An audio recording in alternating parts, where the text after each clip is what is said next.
Most days. Yeah. That's why I All right, got it so folks. short, so I could Hello, just go everybody. with Just pull it back, yep. Yeah. Oh, look, you can see most people now. That's good. There we go. it. Because we're all It making just happens noise. because there's noise from the room at large. It's playing to Oh, everyone. okay. All right. Good morning, everybody. And people on Zoom who unfortunately I can't see right now. That's a glitch with this new system. So, those of you who have looked at the website within the last 24 hours will see a title for today's talk magically appeared, as they tend to when I get an idea the day before. After the presidential debate. So this is not a party political broadcast. This is not how to support your candidate after the debate, and it's not how to deal with the mistake you made a few years ago, like me, when I made a few political donations, and now I'm just bombarded by texts from people asking for money. It's just unbelievable, unbelievable. What this is about is, I didn't watch the debate. I guess it must have been Thursday night because I was actually here teaching here, so I missed it. But I had I met a number. I talked with a number of people over the 24 hours following it. And the universal comment was, we're in trouble. Now, that's not a comment definitionally associated with a particular political view. We're in trouble. You can have whatever political views you like in this country, and that's still the statement that comes out. So what do we do with this? I mean, we're in trouble, and this can easily just become totally overwhelming for us. This is beyond our capacity to fix, and it can just become completely overwhelming. So what I want to talk about today is how we deal with this in a constructive and useful way. So what do? The first thing we do, breathe. Just breathe. And remember that you are breathing. There's a really simple technique that I've spoken with a number of folks here individually about, and I think I've talked about it to everybody, which is single breath meditation. When you get stressed, let's just do this right now, and we'll spoil ourselves. We'll have 2 breaths. And this isn't deep, aggressive breathing. This is just a breath. You've been overwhelmed. Stop. Settle. Settle, and please do it. Just settle. And then close your eyes and just take a breath. Breathe in. Follow the breath out. As I say, we'll spoil ourselves. Do it one more time.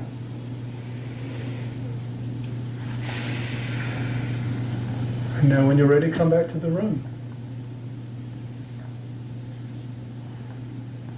It didn't work. It didn't fix everything. And sip tea. And sip tea. Thank you. Sip your tea. Thank you, Amit. It's always available. It's always there. Your breath is always there. It ain't going anywhere. Until the day you drop dead, it ain't going anywhere. And it is just a great resource, a great place to come back to. So, step 1, breathe. And know that you are breathing.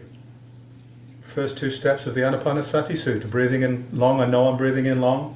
Breathing in short, I know I'm breathing in short. The Anapanasati Sutta, 16 steps. That's notionally what Buddha was doing on the night of his awakening. First 2 steps, breathing.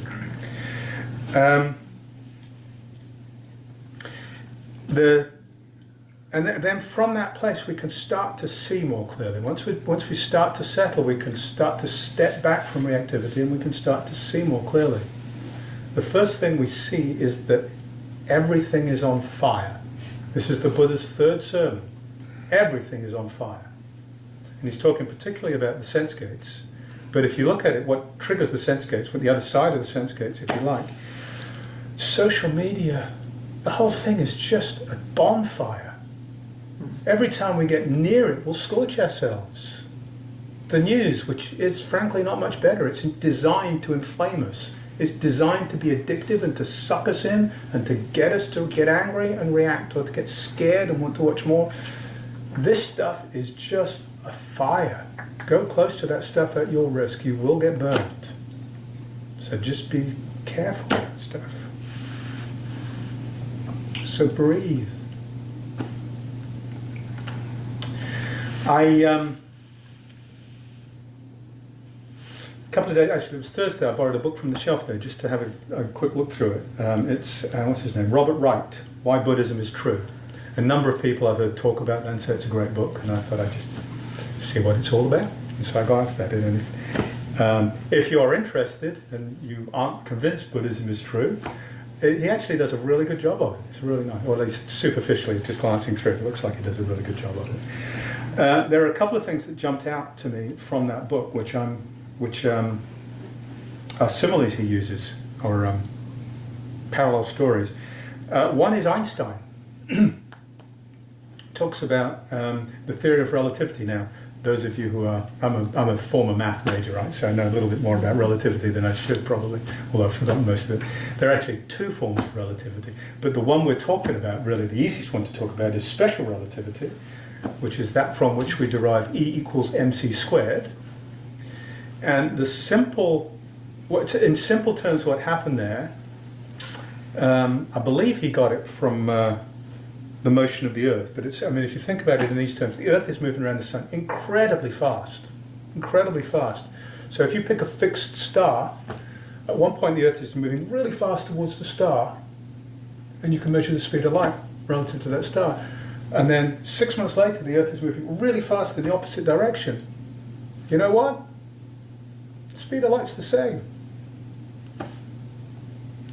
So you get two people on trains moving past each other. The speed of light is the same. The speed of light from an object over here is the same to somebody standing still and somebody on a train moving really fast away from it. How does this work? Well, Einstein, it's actually a really simple proof. It's really surprisingly simple. It involves complex numbers, so I won't do it here, but it's actually a really simple proof. What you do is you go back, I think you go back to Maxwell's equations of electromagnetism, but basically you develop those equations in a system where speed is invariant, not distance, where speed is invariant, the speed of light is invariant. And you come up with some really simple things where you're dividing a whole bunch of stuff by the square root of the speed of light squared minus the speed you're going squared, which is how as you get closer to the speed of light, that number gets close to zero, and the other number you're dividing, so the outcome gets really, really big. Lots of words around that. The punchline is, there is no fixed frame of reference. The theory of relativity, special and general, there is no preferred frame of reference. Everything is frame of reference independent. Not just observer independent, frame of reference independent. And that's the mathematical system of relativity was developed around that premise. And you know what? It works really well. The same's true for us. The same's true for us. What's really going on in the world is observer independent. So, and the practice of wisdom, this settling and this breathing, helps us move into a place where we step back from this place that we hold where we think we are the center of our universe. And I'm sorry folks, we're just not. Our view, our viewpoint, and it's, in an important sense we are, but our view is not. The view we develop from holding that place is a false view. So if we breathe, we can let go of this, and in the Buddhist language that comes out as non-self, right? This idea that there is actually no self in here. Once we start dissolving these frames of reference, the boundaries that separate the self from everything else dissolve. So breathe, breathe. There's another teaching was it last week we did the precepts? I think it was. So we went through this last week, the 5 remembrances. Always remember these. I am of the nature to grow old. I cannot escape growing old. I am of the nature to have ill health. I cannot escape ill health. I am of the nature to die. I cannot avoid death. Everything that is dear to me and everyone I love is of the nature to change. I cannot avoid being separated from them. My actions are my only true belongings. I cannot avoid the consequences of my actions. They are the ground upon which I stand. So this is bringing us back to the same basic point. None of this stuff is controllable, and it's not what I think it is. I'm going to get old. I'm going to die. I'm going to get sick. Everything I care for, the people I love, the planet I love, the ecosystems around me, they're all going to change and die. Unavoidable.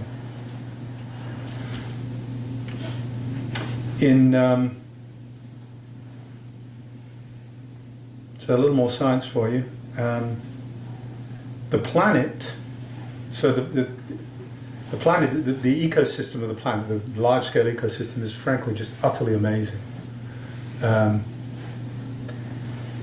it is that it is a survivable ecosystem is a consequence of the ecosystem itself. The planet, life on the planet, and in the aggregate, is regulating the temperature of the planet to keep it within this very narrow boundary, which is livable. And meantime, the sun, 92 million miles away, is getting bigger and bigger and bigger. And the orbit we're in is getting hotter and hotter and hotter. And at some point, there's no way that this ecosystem, this life system, can sustain Earth as a survivable planet. If you look at the math around that, we're over 80% through Earth's life cycle. So if you think of a human life as being 100 years, which is kind of a stretch, but it's the outside, that's how long we're designed to live if things don't go wrong, maybe. Earth is 80 years old. It's going to die. I'm not saying it's a wonderful thing. I'm not saying we should all jump up and down and say, yay, but it's just being realistic about it. It's going to die. We can't fix it. We can't fix it. Everything that is dear to me and everyone I love is of the nature to change. I cannot avoid being separated from them. So what do? We breathe and we come back to this present moment. This present moment. And what can I do in this present moment? What can I do in this present moment that is helpful to me and to the world? First is settling down and starting to see clearly and starting to gain a bit of perspective that it's not about me. And the extent to which, so here's a story. No, I won't go there. When something happens and we react to something that happens, it is really interesting afterwards to step back and say, now what was that reaction about? Was it really about helping that person who was in trouble? Or was it really something coming from what I learned when I was younger, what I was conditioned to do when I was younger? What I thought was expected of me? And a lot of the time, much of the time I think for most of us, our reactions aren't actually about what's going on out there. It's much more about what's going on in here. And the way that we are trained to hold what's going on out there. And it's really useful to slow down and see that within ourselves. So we slow down, and that's the first thing to do. And then the second thing we can do, let's go to the Brahma Viharas. And I'll go through them one at a time. So the Brahma Viharas, you're all familiar with metta practice. The first of the Brahma Viharas is metta, which is a Pali word that just means kindness, goodwill. Metta is wishing for everything to be happy. It's very simple. Practicing metta is simply wishing for everyone and everything to be happy. May you be safe and protected from inner and outer harm. May you be free from fear. May you be healthy in body and mind. May you be held in compassion. May you be filled with loving kindness. May your suffering be a kind and wise teacher. May you find joy and equanimity. It's just wanting people to be happy. It's very simple. There's nothing in there about fixing things. There's wanting people to be happy.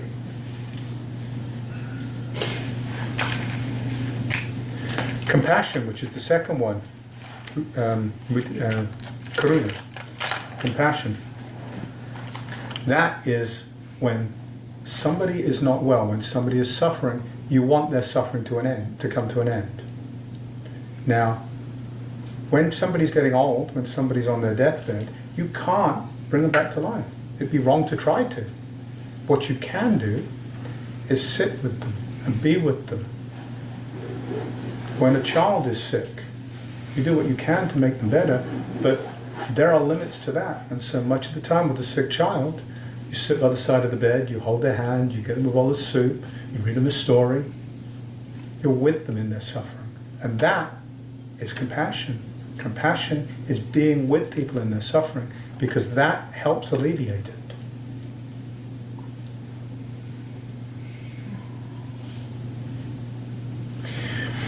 Karuna, mudita is loving, is sympathetic joy or joy, which is when other people are happy, you want them to remain happy, which is not directly relevant to what we're talking about. But again, the gist of it is the same. You just want people to be happy. And the fourth one, upekkha, is equanimity. And this is one that the sick and dying relative, or somebody who's chronically ill, what can you do there? Well, the worst thing you can do in that situation is get all upset and emotional with them. It's being equanimous with that person, being there in love, but being equanimous. Very important skill is equanimity. And it's a skill we develop. It's one we practice and we develop.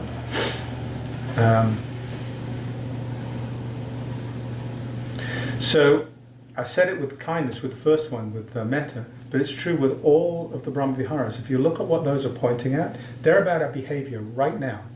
We slow down, we pause, we see what's going on, and we decide how to behave, what our next action is. My karma is my only true belonging. That's what I do right now. I cannot escape the consequences of my karma. So what do I do right now? And the thing I do right now that will help here, it will help me deal with after the political debate, it will help me deal with everything. The thing I do that will help right here is to act with kindness, to wish kindness, to wish happiness for everyone. There are times when I get angry and I want to do something spiteful. I never feel good afterwards. Sometimes I feel justified, sometimes I feel righteous, but if I look inside that, there's been a tightening. It doesn't make me happy. It just simply doesn't make me happy. The only thing that makes me feel happy is if I act with kindness towards other people. So that helps here. And acting with kindness towards other people clearly helps out there. And kindness isn't a sop here for anything goes. Kindness is, sometimes kindness can be a little bit rough, a little bit tough, but kindness is kindness, and we all know it. So I think I would suggest that what we do when we feel, whether it's the next political debate or some news coming out of any news we hear, whatever it is, when something starts to land that takes us to that same place of, oh my goodness, we're in trouble, oh my goodness, breathe, slow down, try to start seeing through it that this actually isn't the most important thing in the world. It's don't get me wrong, it's important within the relative world, within the landscape we live, but it's not the most important thing in the world. And breathe, and then move to a place of acting with kindness and love.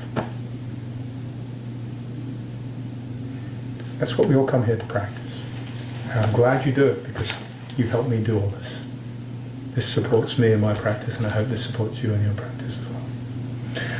All right, let's stop.